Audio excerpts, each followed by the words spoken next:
2016. Today we're going to read the rest of Matthew. It is Matthew,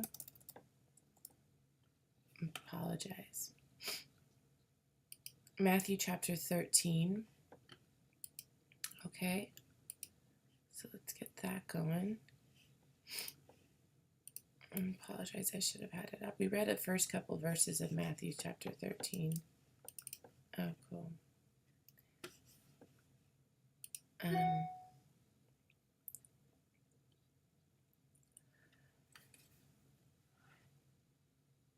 All right, so it was 1 through 8 that we read, and so today we're going to read 1 through 9. So the purpose of the parables.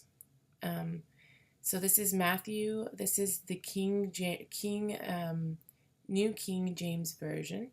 The purpose of the parables is Matthew chapter 13, verse 10. And the disciples came and said to him, "Why do you speak to them in parables?" He answered and said, "Because it has been given to you to know the mysteries of the kingdom of heaven, but to them it is not given.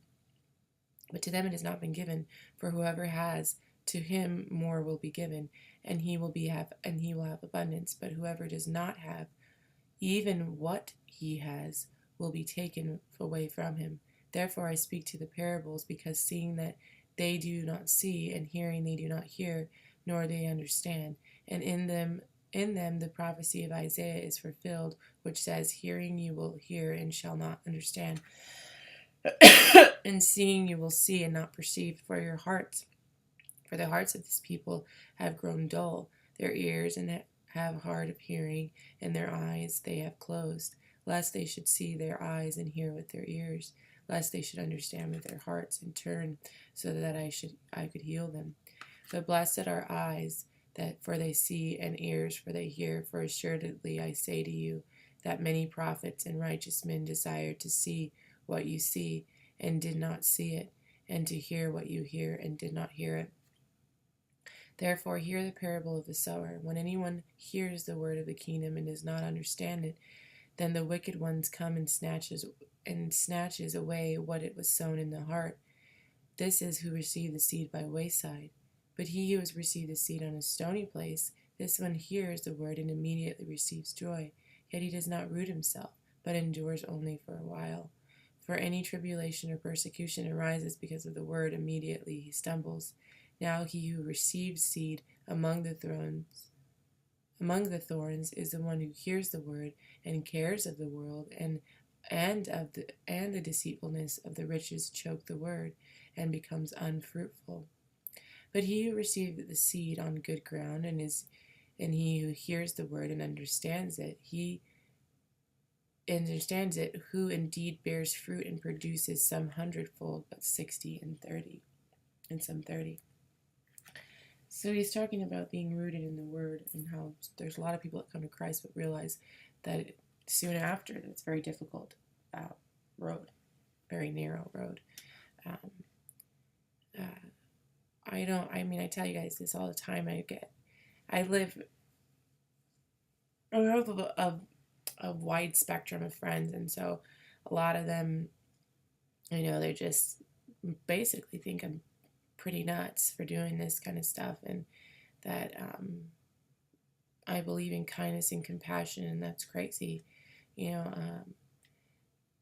I believe in an idea and an ideological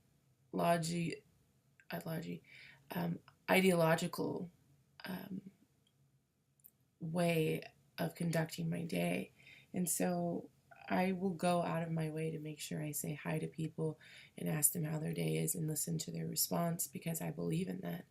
I don't think that I see enough in it. Gandhi said you would want to be the change you want to see in the world, and so that's exactly what I'm trying to do. And a lot of times I go and I don't necessarily feel 100%, and there's things going on in my life too, but I believe so much in kindness and compassion, and in what Jesus spoke, and in showing the love and kindness, that I will always go back to that. And 95% of the time, there's always that small percentage where I get lost in my own, ego-ness in my own world and stop. And when I push it out, and then by the end of the day, I'm like the happiest person just by saying hello to people that, you know, and listening to a couple people. And yesterday, I got the opportunity to talk to somebody about God who has fallen away, and we used to be a Christian. And so, the last thing I told him was, look, like, I'm going to tell you all these things, and it's going to sound like I'm preaching unless you have an open heart, and then you'll be able to hear it and absorb it. But other than that, like, you ask me these questions, I'm going to tell you what I think, but and what I know, but really, all the answers are in the Bible. Well, the Bible was put this way and that way, and well, how do you know what the versions are? And I said, well, you know what, but why don't you just read it, and then we can talk. Okay, so another parable, this is 24, Matthew 13, verse 24 says, another parable he put forth to him, saying, the kingdom of heaven is like man who sowed good seed in the field, but while men slept, his enemy came and sowed tares among the wheat and went his way. But when the grain had sprouted and produced a crop, then tares also appeared. So the servants of the owner came and said to him, Sir, do not sow good seed in your field. How does this have tares? He said to them, An enemy has done this. The servant said to him, Do you want us to go and gather them up? But he said, No, lest while you gather up the tares, also uproot the wheat with them. Let both grow together until the harvest, and at the time of the harvest I will say to the reapers, First gather together the tares and bind them in the bundles to burn them, but gather the wheat into my barn. Another parable he put forth to him, saying, The kingdom of heaven is like a mustard seed, which a man took and sowed in his field, which indeed in the least of all the seeds, but when it is grown, it is greater than the herbs that become a tree, so that the birds of the air come and nest in the branches. Another parable he spoke them, The kingdom of heaven is like leaven, which a woman take and hid in the tree measures of meal till it was leavened. All of these things Jesus spoke to the multitudes in parables. Without a parable he did not speak them, that it might be fulfilled which was spoken by the prophet, saying, I will open my mouth in parables, and I will utter things that kept secret from the foundation of the world. Then Jesus sent to the multitude away from and went to the house, and his disciples came to him, saying, Explain to us the parable that tares of the field. He answered and said to them, He who sows the good seed in the Son of Man, the field is the world. The good seeds are the sons of the kingdom, but the tares are the sons of the wicked one. The enemy who sowed them is the devil, the harvest, and the end of the age, and the reapers of angels. Therefore, as the tares are gathered and burned in the fire, so will it be in the end of age. Then the Son of Man will send out angels, and they will gather out his kingdom all things that are offend, and those who practice lawlessness, and will cast them into the furnace of fire. There will be wailing and gnashing of teeth.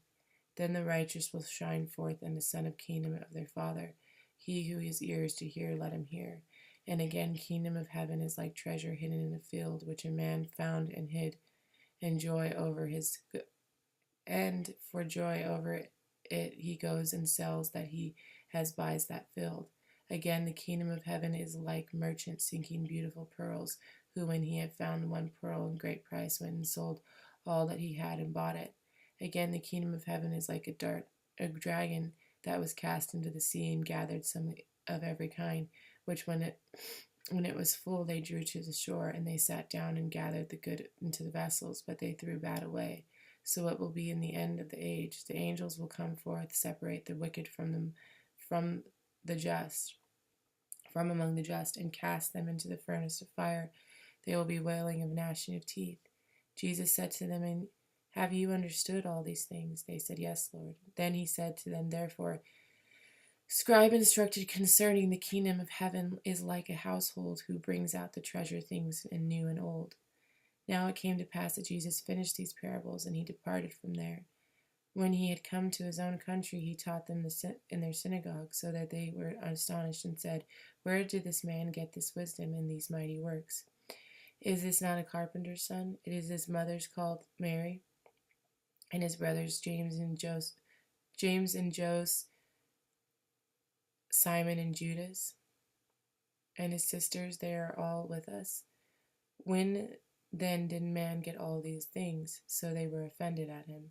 But Jesus said to them, a prophet is not without honor except his own country and his own house.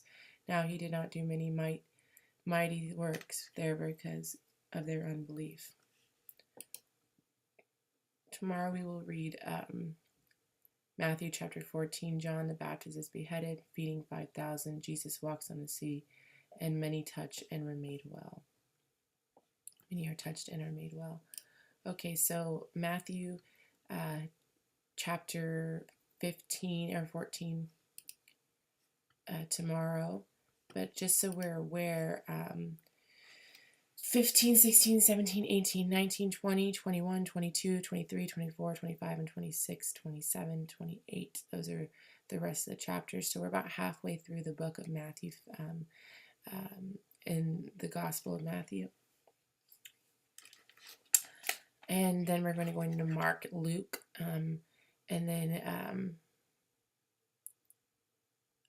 I really, really feel like it's important to go back into Genesis so that we can kind of compare notes and see what's going on. Because if you'll notice throughout the reading, you'll see how they show when the prophet says these things, and then Jesus comes back and then he fulfills what's called the prophecy. So not only is it important for me to see it, but it's important for you as believers to read the Bible, to read the manual, to read, and God said, seek me and you shall find me. So, okay. Let me just go ahead and read one of these poems here. And so I can't find my devotion book. I haven't really looked for it, I guess. All right, Beyond Our Asking. More than hearts can imagine, our minds comprehend God's bountiful gifts when the vast sea is ours. We pick small rosebud from a garden of flowers. We reach from a sunbeam, but the sunbeam still abides. We draw one short breath, but there's air on all sides.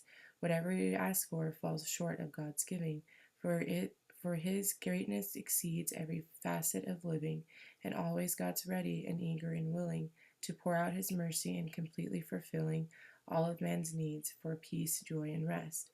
For God gives his children whatever is best. Just give him a chance to open his treasures, and he will fill your life with unfathomable pleasures, pleasures that never grow worn or faded, and leave us depleted, delusioned, and jaded. For God has a storehouse just filled to the brim with all that man needs if we only ask him. It's true, God is faithful.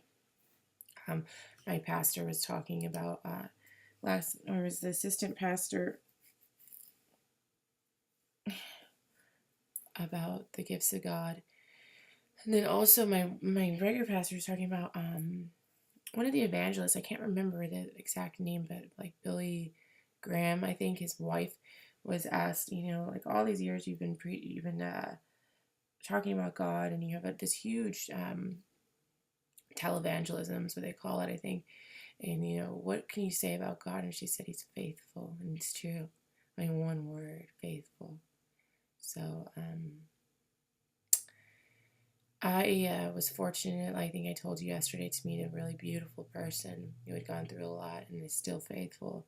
And I just think about the faithfulness of Abraham and of Job, and they know how great God is, and they know that this life is very temporary, and they also know that God is, a protector and sovereign God, and that he does test, there is test. And I so funny is because I always, like, growing up, would test people for their love of, like, what would they do in that situation, and I don't think it's a mean thing. I think it has, like, this connotation of being controlling and, testing people's will. It shouldn't go that way, but really, we all do it, we all want to see who it is that really loves you. I mean, that's just the only display that you would have, So, yeah, but, I really, really can't wait to get to the book of Ruth and Job and talk about all these great human beings that just felt and were compelled to their higher calling and did things out of faith, you know. I do need your prayers. I have a lot of things going on in my life, and I just sometimes I fall. Like last night, I talked to somebody who I shouldn't have talked to because he brings out the worst actually in me, and so it's interesting to me how it is that he brings it out and what it is it about myself that I allow him to get that far, and it's because I really did really like him and care about him, and then the more I go back into it, it's like what I really like about him. He's just, you know, beyond. I guess